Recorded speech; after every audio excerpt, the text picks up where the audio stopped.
So today we are going to talk about principles guiding traditional African attitude to wealth.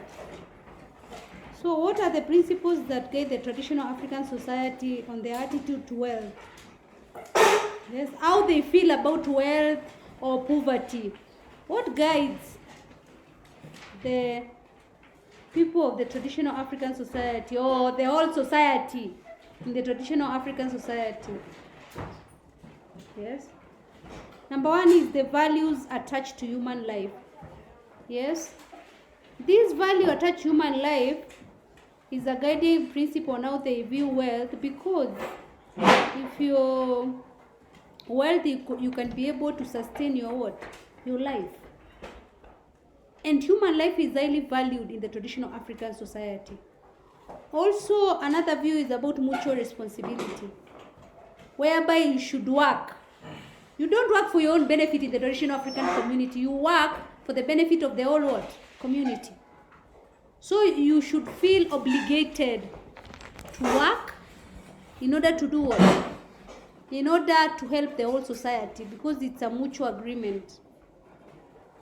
Also, communal ownership of resources, for example, land, because all the land in the traditional African society was communally owned. There were no title deeds. Therefore, how they felt about people working and attaining wealth, or those people who did not work and they were poor, also was guided by the fact that the land was communally owned. Therefore, each and every person was supposed to acquire what? Wealth, in order to continue maintaining the communal ownership of the resources. Also, there was mutual sharing and its reciprocity, whereby sharing, reciprocity is whereby if I do something good for you, you also do for me. Yes, it's about give and take. If I give you something, tomorrow you're going to help me with another thing or the same good that I gave you. But nowadays you find that people, there is no receipt. Even if you find someone in the canteen and they ask for you to buy for them a loaf of bread, does it mean tomorrow they're going to buy for you again? It doesn't mean nowadays. Actually, this issue is usually misused in the society, whereby someone can give you just a sweet, an older person like me, and then the next time they are going to ask for a favor. Only the clothes that you've been bought by your what? Parents, can you change that behavior? From there, we go to the reasons why poverty was rare in traditional African society. Why was it rare?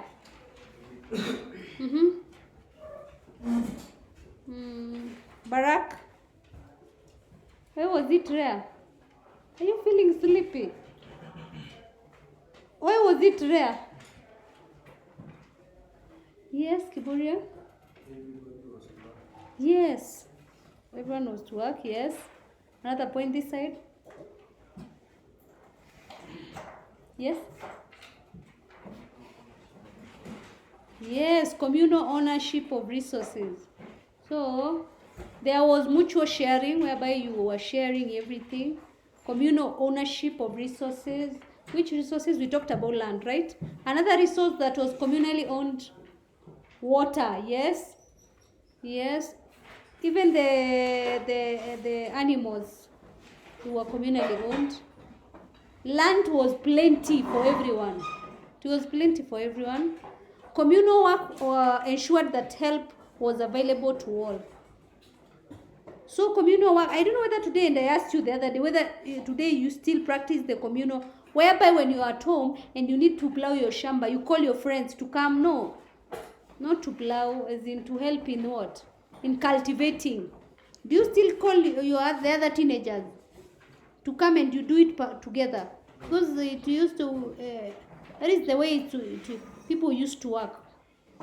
Also, laziness was condemned and hard work praised. And those people who were lazy, there were songs which were what? They were sung to, yes?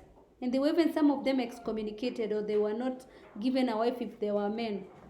Also, value and dignity of work was taught to children from early age. So children were taught how the importance of working and how they can help out.